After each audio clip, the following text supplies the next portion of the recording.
The year was 2387, and humanity had finally received the invitation they had been waiting for.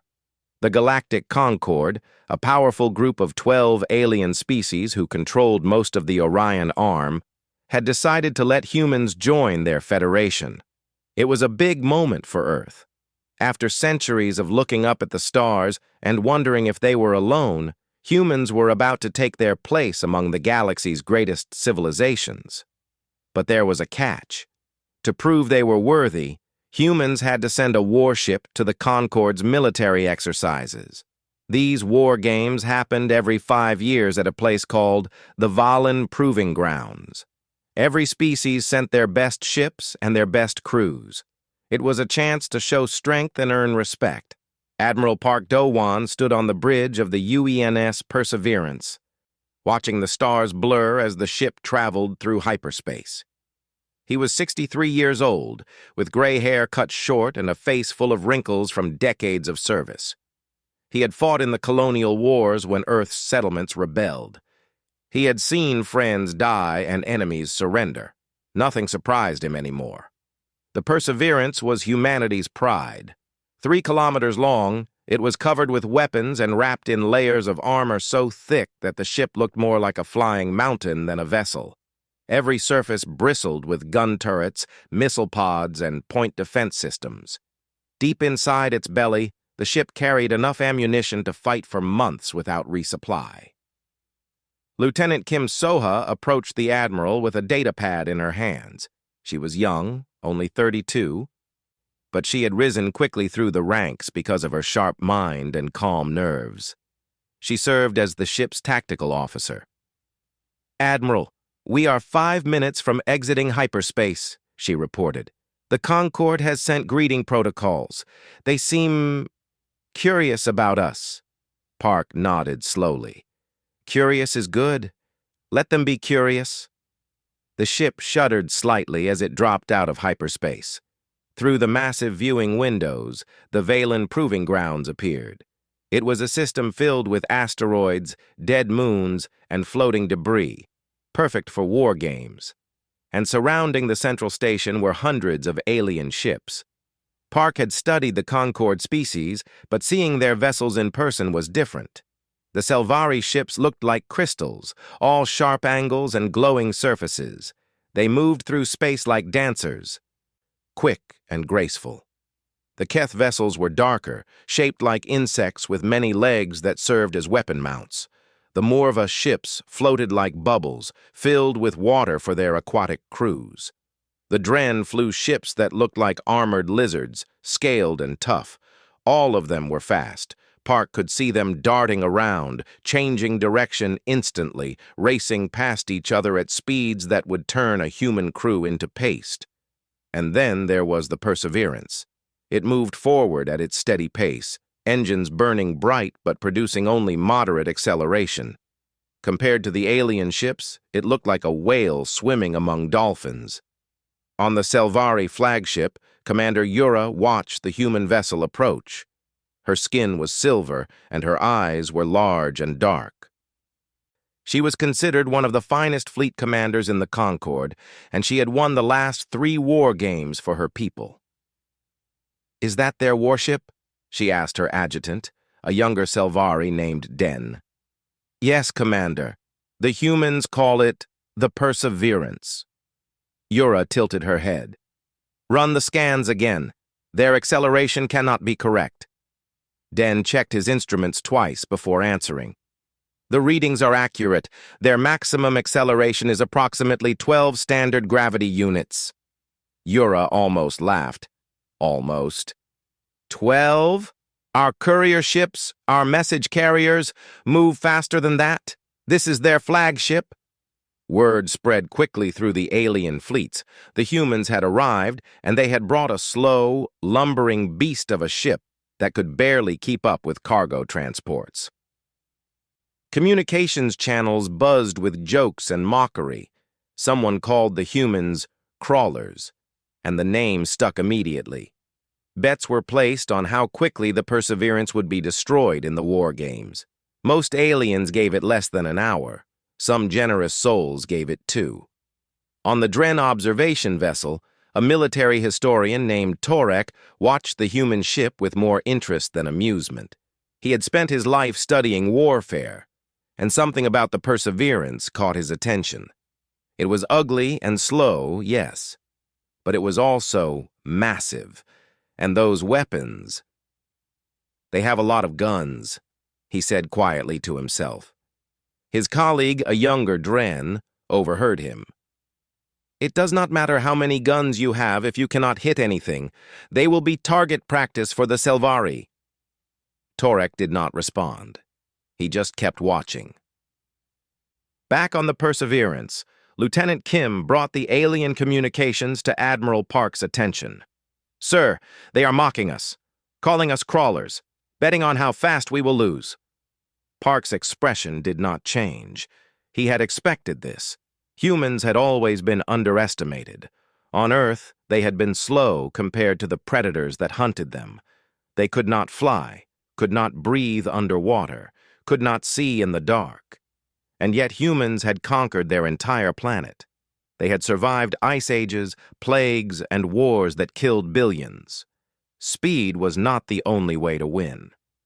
"Let them laugh," Park said. "They will learn."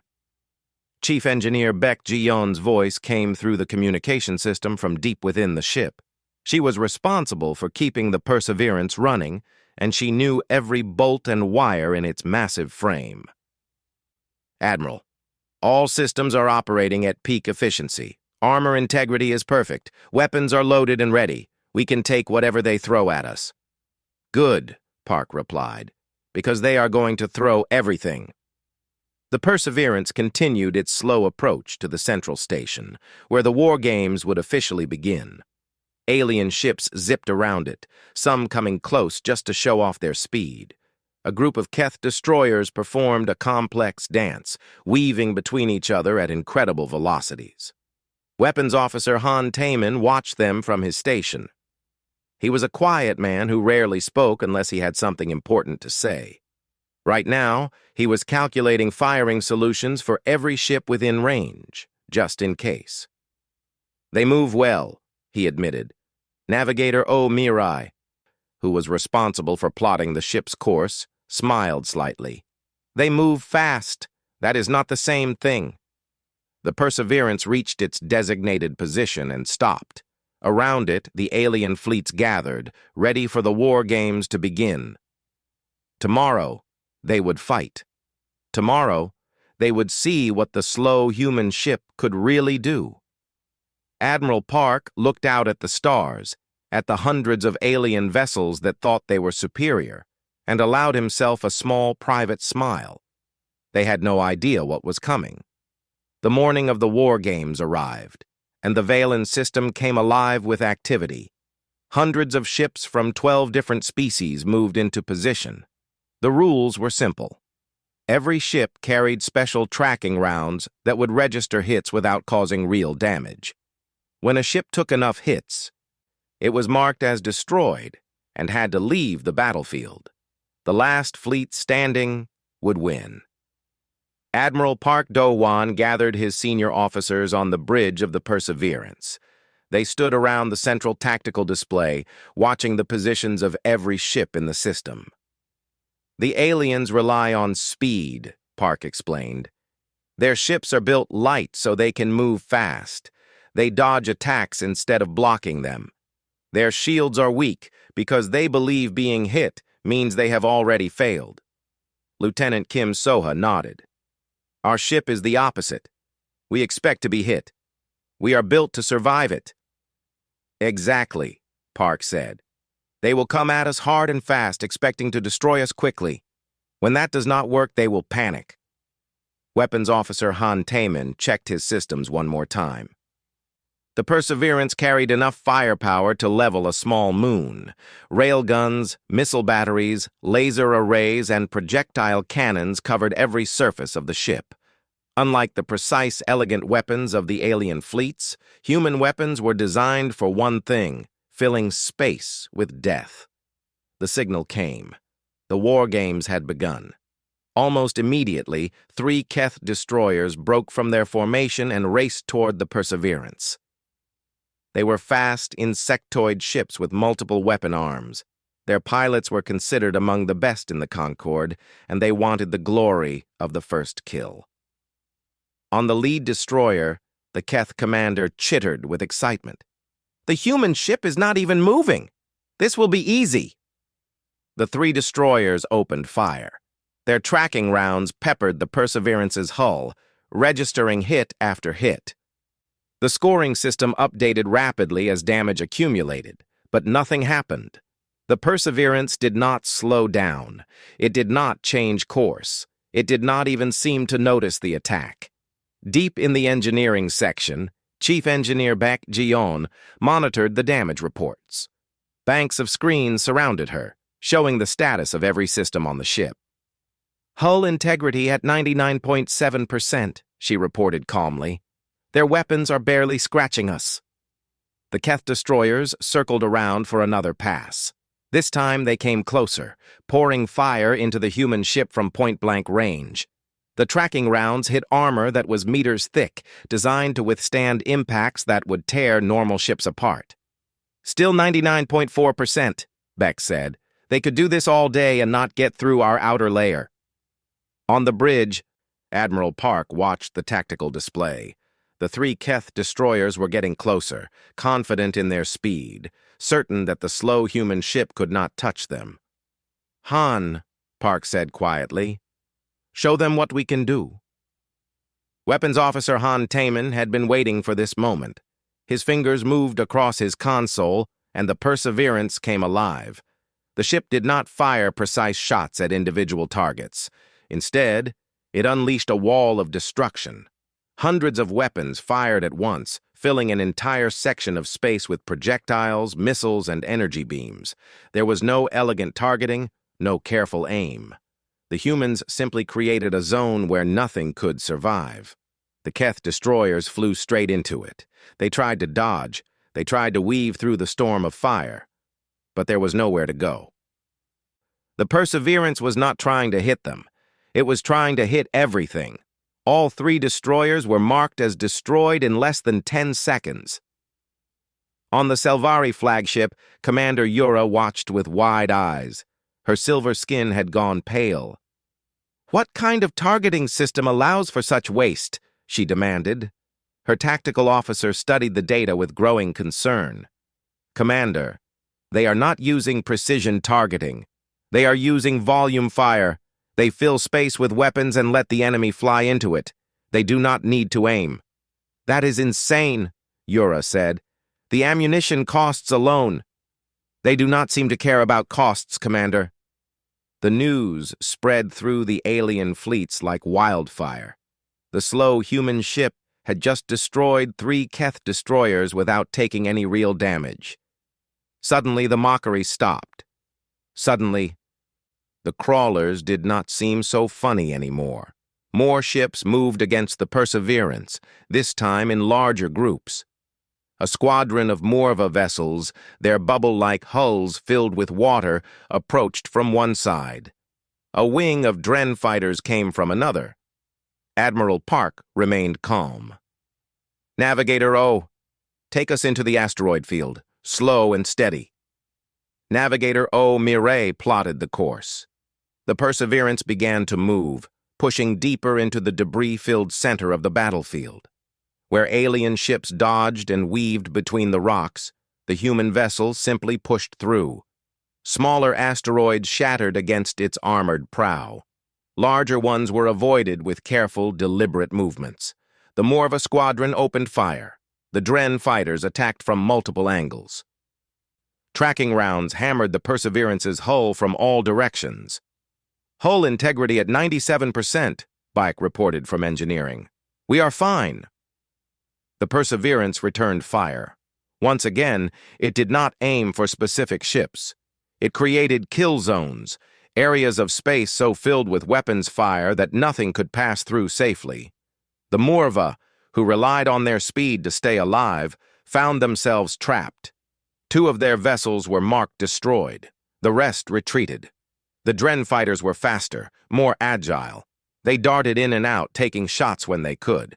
But even they could not avoid every projectile when the humans filled entire sectors with fire. One by one, they fell. Lieutenant Kim watched the tactical display update. Enemy losses are mounting. They are starting to avoid us. Good, Park said. That is exactly what we want. Let them fight each other while we take the center.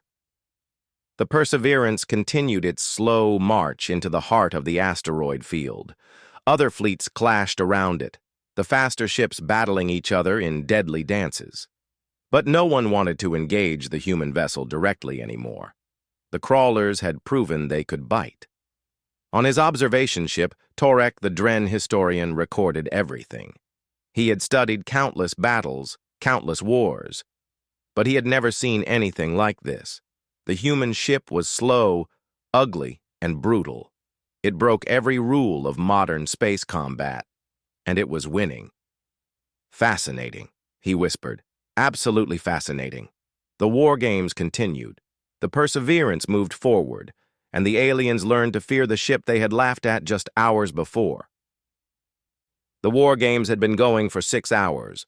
More than half the ships that started were now marked as destroyed and waiting at the edge of the system. The Perseverance sat at the center of the asteroid field like a dragon guarding its treasure. No one wanted to come near it. Admiral Park Do-hwan stood on the bridge, drinking tea from a simple metal cup. His crew had rotated shifts, eaten meals, and remained calm. They were used to waiting. Humans were very good at waiting. The other fleets are avoiding us, Lieutenant Kim Soha reported. They are fighting each other instead. Park nodded. This was expected. The aliens had learned quickly that attacking the Perseverance was costly. Better to let others weaken themselves, then deal with the slow human ship later. It was smart thinking, but Park had planned for this too. We hold position, he said. Whoever wins among them will have to face us eventually. And by then they will be tired and low on ammunition. We will not be. Deep in the ship, Chief Engineer Baek Ji-yeon walked through the massive ammunition storage bays. Robots moved along rails carrying shells and missiles to the weapon systems above. The Perseverance had fired thousands of rounds already, and the storage bays still looked almost full.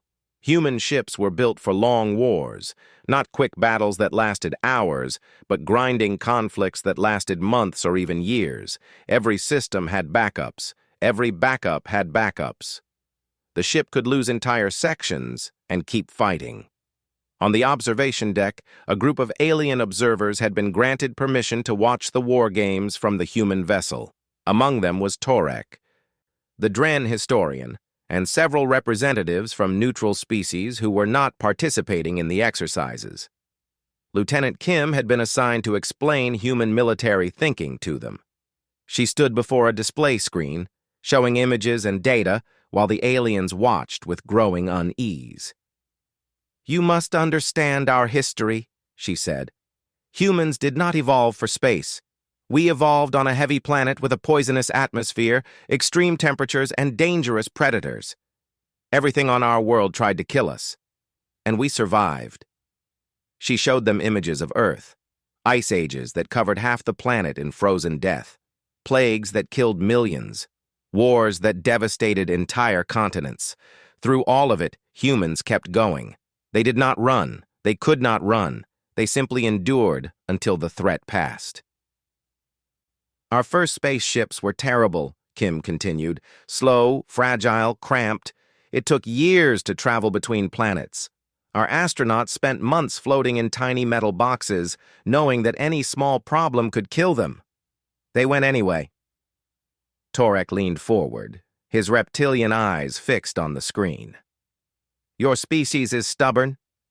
Kim smiled slightly. We prefer to call it determined. But yes, we do not give up easily. She changed the display to show the design philosophy behind the Perseverance. While alien ships were built for speed and agility, human ships were built for survival.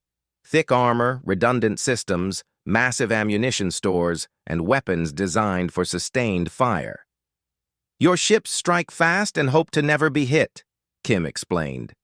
Our ships expect to be hit. We plan for it. We build our vessels to take punishment that would destroy your entire fleets. A Selvari observer spoke up, his silver skin reflecting the display lights. But surely speed wins in the end. You cannot hit what you cannot catch. Kim turned to face him directly. Can we not? Your ships are fast, yes, but they cannot run forever. Eventually they must stop to resupply, to repair, to rest. We do not need to catch you, we just need to outlast you. She pulled up historical records from Earth. Wars that lasted decades, sieges that went on for years, conflicts where one side simply refused to surrender until the other was exhausted. The 100 Years' War, she said. The Siege of Candia, the Cold War. Our history is filled with conflicts that other species would consider impossible. We fought them anyway. And we won. Torek studied the records with growing fascination. You are not warriors in the traditional sense. You are survivors. Yes, Kim agreed. We survive. That is what we do better than anyone. Back on the bridge, Admiral Park received a report from Navigator O'Mirai. The remaining alien fleets were consolidating. The Selvari, Dren, and a coalition of smaller species had formed a temporary alliance. They were planning something. They are going to gang up on us, O said. They know they cannot beat us individually. Park set down his teacup. How many ships? 47, sir. Everything they have left. Weapons Officer Han Taman ran the calculations. If they coordinate properly, they can hit us from all angles at once. We will take significant damage.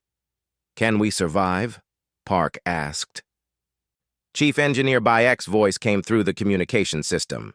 We can take a lot of punishment, Admiral, but 47 ships at once? It will hurt. We might lose weapon systems, maybe propulsion. Park considered the situation carefully. The aliens thought they had figured out how to beat the humans. They would swarm the Perseverance from all directions, overwhelming its ability to fight back. It was a good plan. But Park had one more surprise waiting. Beck, he said, prepare the Porcupine Protocol. There was a pause. Then Beck's voice came back, and even through the communication system, Park could hear her smile. Understood, Admiral. It will be ready when you need it. Lieutenant Kim returned from the observation deck. The aliens there were visibly shaken by what they had learned about humanity. Good. They should be. Sir, she said, the enemy alliance is forming up. They will attack within the hour. Park nodded slowly. Let them come. We have been waiting for this. Around the Perseverance, the asteroid field drifted silently. Somewhere out there, 47 alien warships were preparing for what they believed would be the final battle. They thought they understood the human ship now. They thought they knew its limits. They were wrong. The Allied fleet moved into position around the Perseverance like wolves circling a wounded animal. 47 ships from 3 different factions spread out in a perfect sphere, cutting off every possible escape route. Commander Yura coordinated from her Selvari flagship, her earlier mockery replaced by grim determination. All vessels, synchronize your attack runs, she ordered. We hit them from every direction at once. Their armor is strong, but it cannot be strong everywhere. We will find the weak points. On the bridge of the Perseverance, the tactical display showed the enemy formation clearly. Red dots surrounded the single blue dot at the center. Admiral Park Do-won studied the image calmly, his hands clasped behind his back. They have us surrounded, Lieutenant Kim Soha observed. Park almost smiled. Good. That means we can fire in any direction. The alien ships began their attack runs. They came in waves, swooping toward the human vessel from all angles. Tracking rounds filled the space around the Perseverance, hammering its hull from every direction at once. The ship shuddered under the assault. Deep in engineering, Chief Engineer Bayek Jeon monitored the damage. Outer armor at 89%. Multiple impacts on all surfaces. They are hitting us hard. Inner armor? Park asked. Untouched, Beck replied. They would need to get through 3 more layers before reaching anything important. The Perseverance returned fire, but with enemies coming from all directions, its kill zones were less effective. Ships dodged through the gaps, struck quickly, and retreated before the human weapons could track them. It was not enough to destroy the human vessel, but the damage was adding up. Outer armor at 82%, Beck reported. We can take this for another 5 or 6 hours, but eventually... We will not need that long, Park said. He turned to Weapons Officer Han Taman. Activate the Porcupine Protocol. Han had been waiting for this order. His fingers danced across the console, entering the command codes that would unlock the Perseverance's final surprise. Across the ship's hull, hidden ports began to open. Not weapon ports, but launch bays. From each one, a small object emerged and floated into space. These were not missiles. They were drones, autonomous weapons platforms about the size of a small car. Hundreds of them poured out of the Perseverance, spreading in all directions. They did not fly fast like the alien ships. They simply drifted outward, forming a growing sphere around the human vessel. Commander Yura saw them on her tactical display and frowned. What are those? Mines? They appear to be weapons platforms, Commander, her tactical officer replied. Each one carries multiple weapon systems. They are networking together. The drones finished their deployment. They formed a shell around the Perseverance, each one positioned to cover a specific section of space. And then they linked together into a single massive fire control network. The Perseverance was no longer alone. It was now the center of a fortress. All weapons ready, Han reported. We have overlapping fire coverage on every approach vector. Park nodded. Open fire. The drones activated. Unlike the Perseverance's main weapons, which created kill zones in specific directions, the drones created kill zones everywhere. Every approach to the human ship was now covered by multiple overlapping fields of fire. There was no gap. There was no safe path. The alien ships discovered this the hard way. A Selvari destroyer tried to make an attack run and flew straight into a wall of projectiles. Its shields flickered and failed in seconds.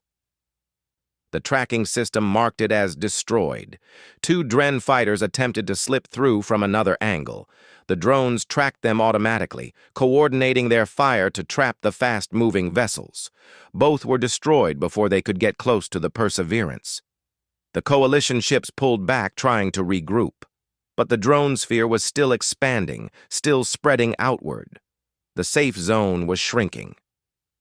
They have turned their ship into a fortress, Yura realized with horror. And the fortress is growing. She called for a retreat, but the drones had already formed a net around the Allied fleet. Ships that tried to flee found themselves flying into concentrated fire. Ships that stayed in place became easy targets. There was no good option. On the Perseverance, Lieutenant Kim watched the tactical display with something like awe. They are trapped, all of them. The battle lasted 12 minutes. It felt like hours. Ship after ship was marked as destroyed, their crews alive but their vessels out of the fight. The drones hunted them without mercy, without hesitation, without rest. They did not get tired. They did not make mistakes. They simply killed. Commander Yura's flagship was one of the last to fall. She took a direct hit from 3 drones at once, and her ship's systems went dead. As the emergency lights flickered on, she sat in her command chair and stared at the ceiling. They were never trying to survive our attack, she said quietly. They were waiting for us to commit. They wanted us to surround them. Her adjutant, Den, looked at her with confusion. Commander, it was a trap, Yura explained. The whole thing. They let us think we had them cornered. But we were the ones being cornered. The war games were over. The Perseverance floated in the center of a field of defeated ships, its hull scarred but its systems intact. The drones returned to their bays, sliding back into the ship like claws retracting. Admiral Park opened a channel to all the observers watching the battle. "In human military doctrine," he said calmly, "we have a saying. If you find yourself in a fair fight, your tactics are wrong." He closed the channel and turned to his crew. They looked tired but proud. They had done what many thought impossible. They had beaten the entire Galactic Concord with a single ship. "Good work," Park said simply. "Get some rest. We have a victory ceremony to attend." The Perseverance began to move, slowly making its way toward the central station. Around it, the defeated fleets watched in silence. The ship they had laughed at, the vessel they had called a slow joke, had just taught them a lesson they would never forget. The crawlers had won. The award ceremony took place in the Grand Hall of the Concord's central station. It was a massive chamber with walls of living crystal that changed color with the mood of the room. Today they glowed a deep blue, reflecting the somber atmosphere among the alien delegates. Admiral Park Do-Wan stood on the raised platform, accepting the victory mark from the Concord's chancellor. It was a small thing, a piece of shaped metal that meant humanity had proven itself worthy. Behind him, the senior crew of the Perseverance stood in their dress uniforms. Lieutenant Kim Soha, Chief Engineer Baek Ji-yeon, Weapons Officer Han Tae-min, and Navigator Oh Mirai had earned this moment together. The Chancellor, an ancient creature from a species so old that no one remembered their original name, placed the victory mark in Park's hand. "You have surprised us," the Chancellor said, her voice like wind through dry leaves. "Not many species manage that." "We are full of surprises," Park replied politely. The official ceremony ended quickly. The aliens wanted it over.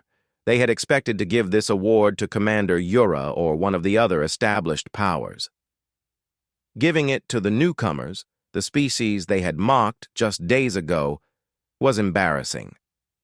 But the real conversations happened afterward, in the halls and meeting rooms of the station. Torek, the Dren historian, found Lieutenant Kim near one of the observation windows. She was looking out at the stars, her reflection ghost-like in the glass. The Dren approached slowly, his clawed feet clicking on the metal floor. "May I speak with you?" he asked. Kim turned and nodded. "Of course." Torek stood beside her, his reptilian eyes studying her face. "I have been reading more about your species, your histories, your wars." He paused. "They are horrifying." "Yes," Kim agreed. "They are. Not because of the violence," Torek continued. "We have violence too. Every species does. What horrifies me is the duration. Your kind fought a single war for 100 years, another for 30. You have conflicts that lasted generations. Fathers passed their hatred to sons. Who passed it to their sons?" Kim was quiet for a moment. "We are not proud of it." "I believe you. But it taught you something that the rest of us never learned." Torek gestured at the stars beyond the window. "Out here, wars are fast, ships fight, one side loses, and it is over. Sometimes in hours, sometimes in days, but never in decades, never in centuries." He turned to face her directly. "Your species does not know how to surrender. You do not understand the concept of a quick defeat. When you fight until the enemy is destroyed or you are. There is no middle ground." Kim nodded slowly. "Our ships are built the same way. The Perseverance was not designed to win battles. It was designed to survive them, to keep fighting long after any other ship would have given up." Nearby, Commander Yura approached with slow steps. Her silver skin had lost its earlier glow, dimmed by the weight of her defeat, but her eyes held something new. Not anger, not hatred, respect. "Your ship," she said. "The Perseverance. In our language, we would call it a grave crawler, a creature that moves slowly through darkness, impossible to stop, impossible to escape. She paused. "We thought it was an insult when we first named you crawlers." Kim waited. "Now I think it might be the most frightening name we could have given you," Yura finished. Back on the Perseverance, Admiral Park stood on the observation deck with his senior officers. The alien station was shrinking behind them as the ship began its long journey home. The victory ceremony was over, but the work was just beginning. "Do you think they understand now?" Navigator O asked, breaking the comfortable silence. Park considered the question carefully. He had spent his whole life dealing with enemies who underestimated humanity. The colonial rebels who thought Earth was too far away to respond. The corporations who thought they could exploit the outer settlements without consequence. Every time, the slow response of human forces was mistaken for weakness. "They understand enough to be afraid," he finally said. "Whether they understand enough to be our allies remains to be seen." Chief Engineer Bayek spoke up from her position near the window. "The Selvari are already talking about redesigning their fleet. Heavier armor, larger ammunition stores, more redundant systems." "Good," Park said. "Let them learn.